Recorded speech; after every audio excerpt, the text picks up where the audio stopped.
વિદ્યાર્થી મિત્રો, આજે આપણે ધોરણ 8 વિષય સામાજિક વિજ્ઞાન પાઠ બીજો આપણી આસપાસ શું છે.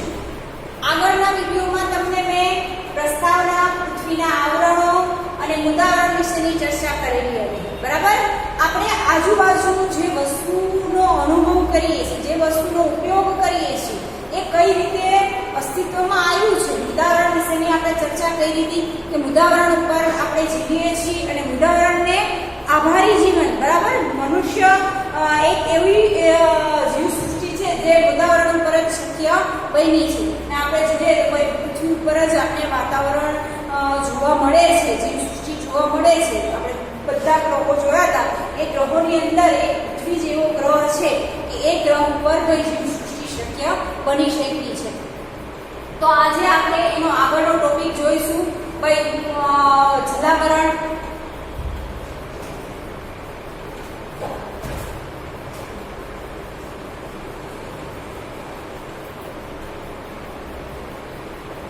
જલાવરણ પૃથ્વીની સપાટી પર ભૂમિ વિસ્તાર કરતાં પાણીના વિસ્તારનું પ્રમાણ વધારે છે. પૃથ્વીની સપાટીનો કેટલોક નીચાણવાળો ભાગ પાણીથી ઘેરાયેલો છે, જેને જલાવરણ કહે છે. હવે જલાવરણ કોને કહે છે એવો પ્રશ્ન પૂછવામાં આવે તો પૃથ્વીની સપાટીનો કેટલો નીચાણવાળો ભાગ, અહીંયા તમને ચિત્ર દ્વારા દર્શાવેલી માહિતી છે કે આ જે નીચાણવાળો જે ભાગ છે એ પાણીથી ઘેરાયેલા ભાગને આપણે જલાવરણ કહીએ છીએ. બરાબર, જલનો શબ્દનો અર્થ થાય છે પાણી. તો પાણીવાળો જે વિસ્તાર છે એને આપણે જલાવરણ કહીએ છીએ. આ વસ્તુ યાદ રાખવાની છે. પૃથ્વીની સપાટીના જેટલા ભાગ પર મૃદાવરણ વિસ્તરેલું છે એને બાદ કરતા બાકીના બધા ભાગ પર જલાવરણ વિસ્તાર પામેલું છે. પૃથ્વીની સપાટીના 71% ભાગ પર જલાવરણ વિસ્તરેલું છે. અહીંયા આ દુનિયાના નકશાની અંદર જે આ વાદળી કલરનું તમને જેટલી જગ્યાએ દેખાય છે વાદળી કલર, બરાબર, એ વાદળી કલર એટલે કે 71% ભાગની અંદર કઈ જલાવરણ આવેલું છે. બાકીનો તમે જે વિસ્તાર જોશો એ મુદ્દાવરણ છે અને આ જે વાદળી કલરનું છે એ આખું જલાવરણ છે. હવે આ નકશાને પણ સાથે સાથે તમારે યાદ રાખવાનો છે. પૂછવામાં આવે પ્રશ્નની અંદર કે જલાવરણનો કેટલો વિસ્તાર છે, તો આપણે 71% ખાસ યાદ રાખીશું.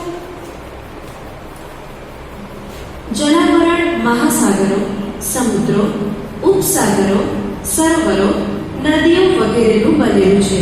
હવે જલાવરણ કઈ કઈ વસ્તુઓનો બનેલો છે એવું પૂછવામાં આવે તો પણ આપણે યાદ રહેવું જોઈએ. મહાસાગરો, સમુદ્રો, ઉપસાગરો, સરોવરો અને નદીઓ, બરાબર, આ બધી જ વસ્તુઓ ભેગી થાય ત્યારે એમ કહેવાય કે જલાવરણ જેવા વિશાળ જળભંડાર ધરાવતા ભાગોને આપણે મહાસાગર તરીકે ઓળખીએ છીએ. આપણે પાણીના જોવા જઈએ તો આપણે 2 પ્રકારનું પાણી અત્યારે મેળવીએ છીએ. એક તો મીઠું પાણી અને ખારું પાણી. બરાબર, આ બેય પાણી છે એ કોને આભારી છે? જલાવરણને આભારી છે. આપણે જોઈએ છીએ કે બે પાણી એટલું જ આપણા જીવનની અંદર મહત્વ ધરાવે છે. શું કામ? તો આપણે ખબર જ છે કે પૃથ્વી ઉપર જો કુદરતી રીતે વરસાદ લાવવામાં મદદરૂપ કોઈ વસ્તુ બનતી હોય તો ભાઈ એ આપણા મહાસાગરો છે. મહાસાગરો ના હોત તો ભાઈ એ વરસાદ લાવવો એ ખૂબ મુશ્કેલ ભર્યું કામ બનત આપણી માટે. આપણે ખબર જ છે કે મહાસાગરોની અંદર આપણે ઘણા ખનિજ તત્વોથી માંડીને એવી ઘણી બધી પેદાશો મળે છે.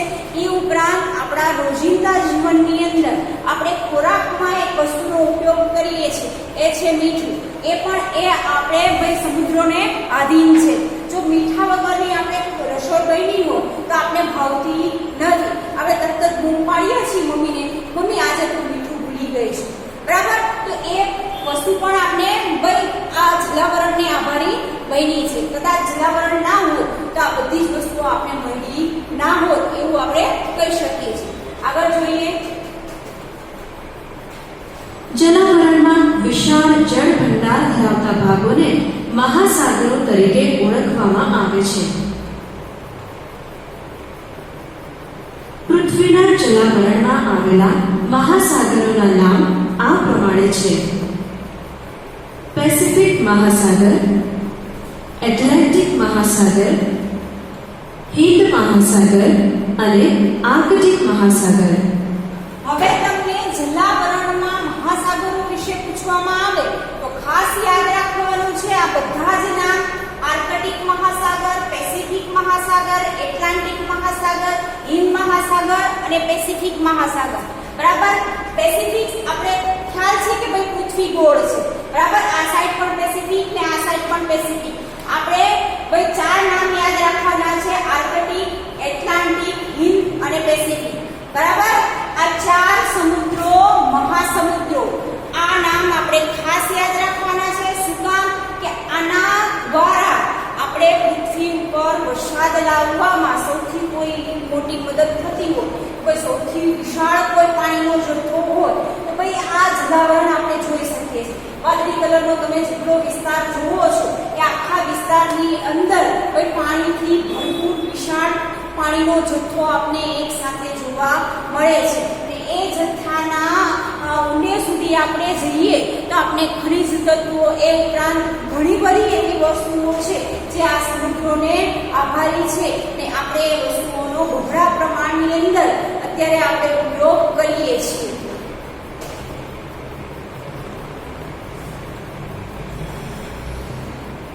બધા જ મહાસાગરો એકબીજા સાથે જોડાયેલા છે. તેમના ભૂમિ વિસ્તારો પાસે આવેલા જળ વિસ્તારો સ્થાનિક સમુદ્રો, ઉપસાગરો, અખાત કે સમુદ્ર ધુનીના નામે ઓળખાય છે.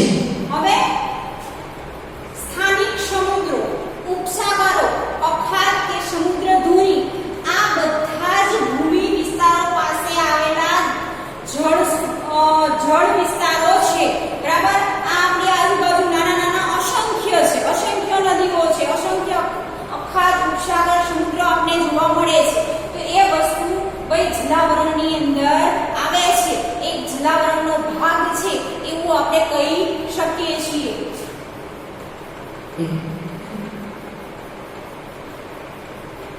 પૃથ્વી પરના મહાસાગરો ખૂબ વિશાળ અને ઊંડા છે. તેમના તળિયે 10 થી 11 કિલોમીટર જેટલી ઊંડી તો ખાઈઓ આવેલી છે. હવે અહીંયા બીજી મહત્વની વસ્તુ એ આપણે સમજાવેલી છે કે 10 થી 11 કિલોમીટર ઊંડે જાઓ તો એવી ઘણી બધી ખાઈઓ આવેલી છે. એ ખાઈઓની અંદરથી આપણે પુષ્કળ પ્રમાણમાં અસંખ્ય વસ્તુઓ પ્રાપ્ત થાય છે. પૃથ્વી પરના પાણીના જથ્થાના 97% ભાગનું પાણી તો મહાસાગરોમાં આવેલું છે. હવે તમને પૂછવામાં આવે કે જલાવરણનું 97% પાણી કયા ભાગમાં છે તો આપણે કહી શકશું કે મહાસાગરોમાં આવેલું જે પાણી છે 97% પાણી એ મહાસાગરોમાં રહેલું છે. પણ આ પાણી ખારું છે.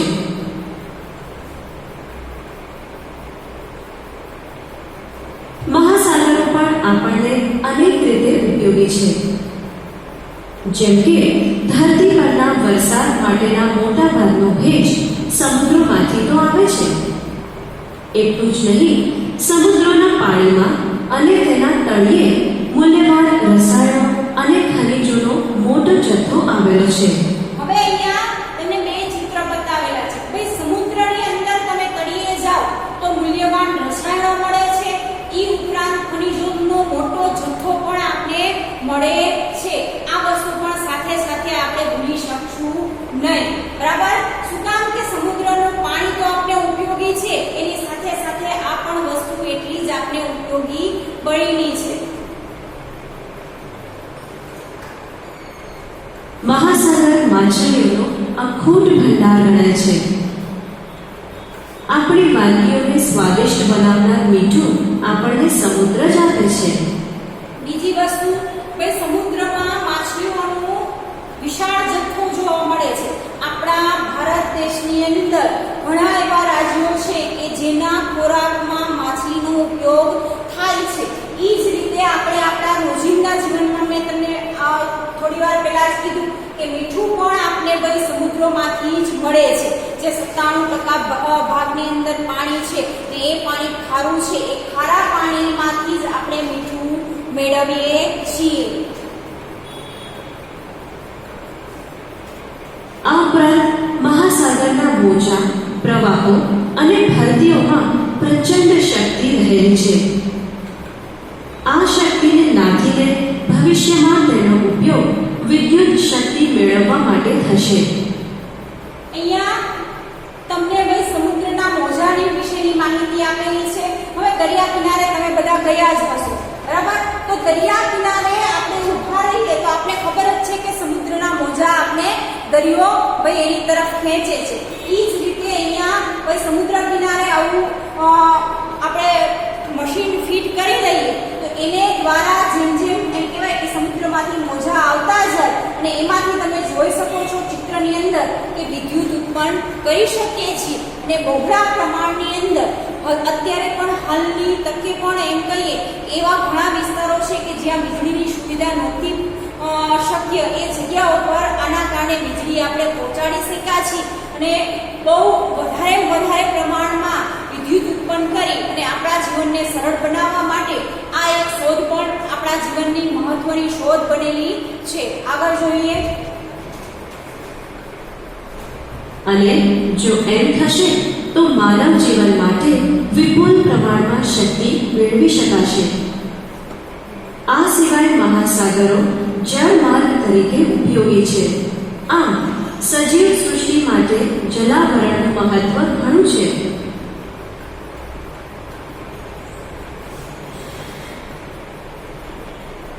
સમુદ્ર ન હોત તો શું થાત? સમુદ્રનું ખારું પાણી પીવાલાયક ન હોવા છતાં જો સમુદ્ર ન હોત તો પીવાલાયક પાણી માટે જરૂરી એવા વરસાદનું પ્રમાણ પણ પૃથ્વી પર નહિવત થઈ જાય, જેના કારણે તમામ જીવસૃષ્ટિના અસ્તિત્વ સામે જોખમ ઊભું થાય. સમુદ્રના તળિયામાં રહેલા મૂલ્યવાન રસાયણો અને ખનિજોથી માનવજાત વંચિત રહી જાય. આપણા ભોજનને સ્વાદિષ્ટ બનાવનાર મીઠું જ આપણને મળી ના શકે.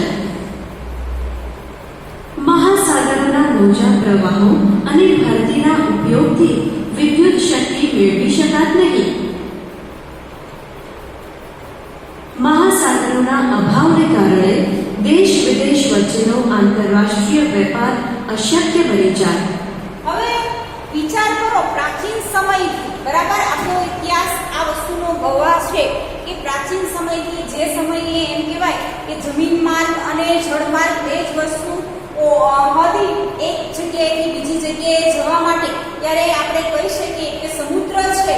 સમુદ્રની અંદર સૌથી મોટો એમ કહેવાય કે પ્રાચીન સમયથી જ એક જગ્યાએથી બીજી જગ્યાએ જવા માટે ભાઈ જળ વિસ્તારનો જ ઉપયોગ થતો હતો. એક દેશમાંથી બીજા દેશમાં જવા માટે પહેલાના સમયથી એમ કહીએ કે આંતરરાષ્ટ્રીય વેપાર અશક્ય બની જાય એવું અહીંયા પણ કીધેલું છે. તો તમે વિચાર કરો કે પહેલેથી આપણે સમુદ્ર માંથી જ એક જગ્યાએથી બીજી જગ્યાએ વેપાર અર્થે કે બીજી કોઈ પણ વસ્તુ માટે ભાઈ મહાસાગરોનો ઉપયોગ કરીએ છીએ. જો મહાસાગરો ના હોત તો આ બધી જ વસ્તુઓ શક્ય બની ના હોત એવું આપણે કહી શકીએ છીએ.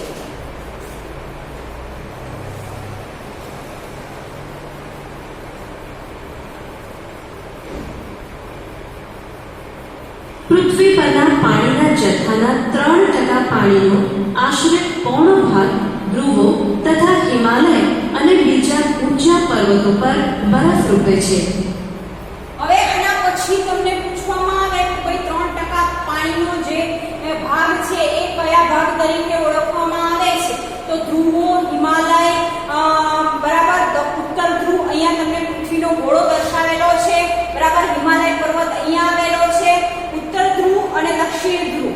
આ આપણે ખબર જ છે કે આટલો જે વ્હાઇટ કલરનો એરિયા અહીંયા અને ઉપર જે દેખાય છે એ આખો એરિયા બરફથી છાદિત પ્રદેશ છે. ત્યાં એમ કહીએ કે સાવ નહિવત વાતાવરણ આપણે જોવા મળે છે. હિમાલય પર્વતમાળા પણ એવી જ છે કે જ્યાં એમ કહેવાય કે આખો બરફથી આચ્છાદિત, જાણે કે સફેદ ચાદર ઉડેલી હોય, પર્વતમાળા, એવું આપણે આ ચિત્રની અંદર પણ તમે જોઈ શકો છો. આખું બરફથી ઘેરાયેલું આખો આ વિસ્તાર છે. કયો? ઉત્તર ધ્રુવ, દક્ષિણ ધ્રુવ અને હિમાલય પર્વત. કેટલા ટકામાં છે? તો આપણે યાદ રાખવાનું છે ભાઈ 3% વિસ્તારની અંદર. બરાબર? જળ પાણીનો કેટલો જથ્થો ધરતીમાં છે? વળી કેટલું પાણી સમુદ્રમાં ભર્યું છે? વળી કેટલું પાણી સરોવરમાં ભર્યું છે? તો કેટલું પાણી નદીઓમાં વહે છે?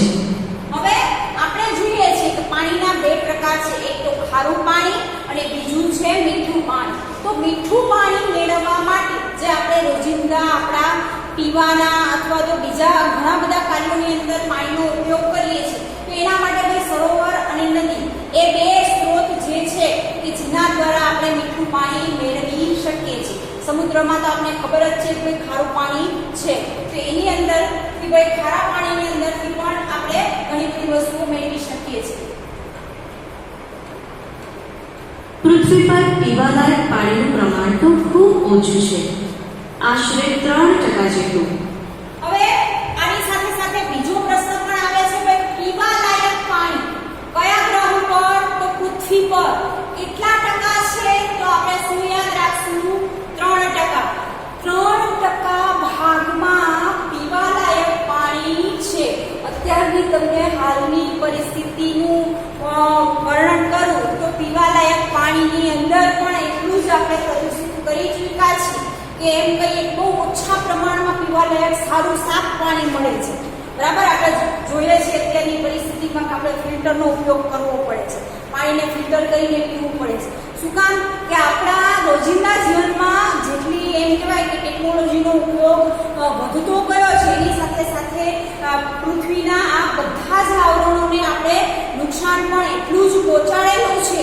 અને એના કારણે એમ કહી શકીએ કે અત્યારે સૌથી વધારે કોઈ પ્રદૂષિત હોય તો એ છે જલાવરણ, મૃદાવરણ અને વાતાવરણ. આ ત્રણેય આવરણોને આપણે જીવસૃષ્ટિએ ખૂબ જ પ્રદૂષિત કરી નાખ્યા છે, જેના કારણે આ 3% જે પીવાનું પાણી હતું એમાં પણ એમ કહેવાય કે પ્રદૂષિત થવા લાગ્યું છે. એટલે આપણે કહી શકીએ કે બહુ ઓછા પ્રમાણમાં આપણે પીવાલાયક વર્તમાન પરિસ્થિતિમાં પાણી મળે છે.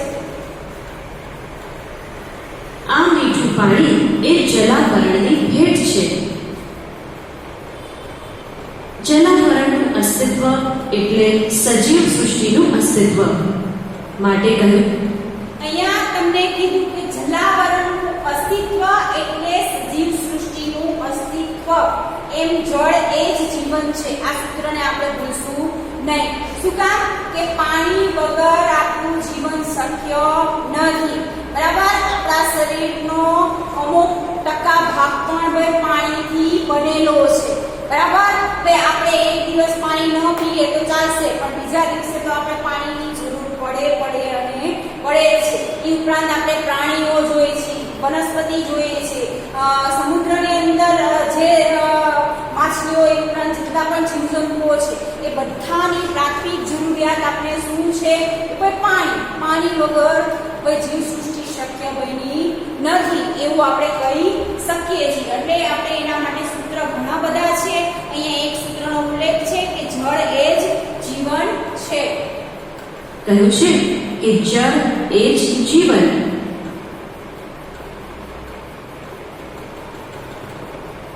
વાતાવરણ. પૃથ્વીની ચારે બાજુ વીંટળાઈને આવેલા હવાના આવરણને વાતાવરણ કહેવામાં આવે છે. આપણે જલાવરણ ટોપિક જોયો, એની આગળનો ટોપિક છે વાતાવરણ. પૃથ્વીની ચારે બાજુ વીંટળાયેલા હવાના આવરણને વાતાવરણ કહેવામાં આવે છે. આ પૃથ્વીનો ગોળો છે અને એની આજુબાજુ તમને અલગ અલગ રાઉન્ડ કરેલા છે. આ એક પૃથ્વી પરનું એવું આવરણ છે કે જેને આપણે નરી આંખે જોઈ શકતા નથી. બરાબર? એને આપણે અનુભવ કરી શકીએ છીએ. વાતાવરણને આપણે અનુભવી શકીએ છીએ, નરી આંખે જોઈ શકતા નથી. આ એક આવરણની ખાસ ખાસિયત છે. એ ખાસિયત પણ સાથે યાદ રાખવાની છે. વાતાવરણ પૃથ્વીની સપાટીથી આશરે 1600 કિલોમીટર ઊંચાઈ સુધી વિસ્તરેલું છે. પણ મૃદાવરણ અને જલાવરણની જેમ વાતાવરણને નરી આંખે જોઈ શકાતું નથી. આ વાતાવરણમાં વિવિધ વાયુઓ ઉપરાંત પાણીની વરાળ, ધૂળના રજકણો, ક્ષારકણો તેમજ સૂક્ષ્મ જીવજંતુઓ ભળેલા છે. હવે વાતાવરણમાં કઈ કઈ વસ્તુઓ છે એવો પ્રશ્ન પૂછવામાં આવે તો આપણે યાદ રહેવું જોઈએ કે વિવિધ વાયુઓ, પાણીની વરાળ, ધૂળના રજકણ, ક્ષારકણો, સૂક્ષ્મ જીવજંતુઓ આ બધું જ વાતાવરણની અંદર રહેલું છે. વાતાવરણ રંગહીન, વાસરહિત અને પારદર્શક છે. હવે બીજી વાતાવરણની ખાસિયત આપી છે કે વાતાવરણ રંગહીન. હવે વાતાવરણને કોઈ કલર નથી. વાસરહિત, વાતાવરણમાં કોઈ વાસ આવતી નથી. અને પારદર્શક, બરાબર, કે આપણે જોઈ શકીએ, ભાઈ અહીંથી અહીંયા આપણે જોઈ શકીએ. પારદર્શકનો અર્થ તમે સમજી શકો છો. ઈ રીતનું ભાઈ આ ત્રણ મહત્વની બાબત છે વાતાવરણમાં, એ પણ વસ્તુ ખાસ યાદ રાખવાની છે. બીજું, એમાં ઘન, પ્રવાહી અને વાયુ તત્વોનો સમાવેશ થાય છે. વાતાવરણની અંદર બીજી કઈ વસ્તુ છે તો ઘન, પ્રવાહી અને વાયુ તત્વોનો પણ સમાવેશ થાય છે. વાતાવરણમાં રહેલા વિવિધ વાયુઓ. વાતાવરણમાં nitrogen, oxygen, carbon dioxide, ozone અને હાઇડ્રોજન વગેરે વાયુઓનો સમાવેશ થાય છે. હવે તમને પ્રશ્ન પૂછવામાં આવે કે વાતાવરણની અંદર કયા કયા વાયુઓ છે તો આ વસ્તુ આપણે આવડવી જ જોઈએ. અહીંયા આપણે ભલે વાયુઓના નામ આપેલા પણ આપણે ખબર જ છે કે ભાઈ આપણો પ્રાણવાયુ કયો છે. ભાઈ આપણે ઓક્સિજન નામ યાદ રહેવું જ જોઈએ. બીજું તો કાર્બન ડાયોક્સાઇડ. કાર્બન ડાયોક્સાઇડ શું કામ યાદ કરીએ કે ભાઈ આપણે સૌથી અત્યારે વધારે કોઈ પ્રદૂષિત વાતાવરણમાં વાયુ હોય તો કાર્બન ડાયોક્સાઇડ. એના પછી ઓઝોન છે, હાઇડ્રોજન છે, નાઇટ્રોજન છે. આ બધા જ વાયુઓ અહીંયા લિમિટેડ તમને નામ આપેલા છે. એ ઉપરાંત પણ ઘણા બધા વાયુઓ વાતાવરણની અંદર આપણે જોવા મળે છે. વાતાવરણમાં nitrogen 78.03%, oxygen 20.99%, argon 0.94%, carbon dioxide 0.03% તેમજ હાઇડ્રોજન, ઓઝોન, હિલિયમ તેમજ અન્ય વાયુઓ અને પાણીની વરાળ 0.01% છે. પૃથ્વીની સપાટીથી જેમ ઊંચે જઈએ તેમ વાતાવરણના મોટા ભાગના વાયુઓનું પ્રમાણ ઘટતું જાય છે અથવા વાયુઓ અદૃશ્ય થઈ જાય છે.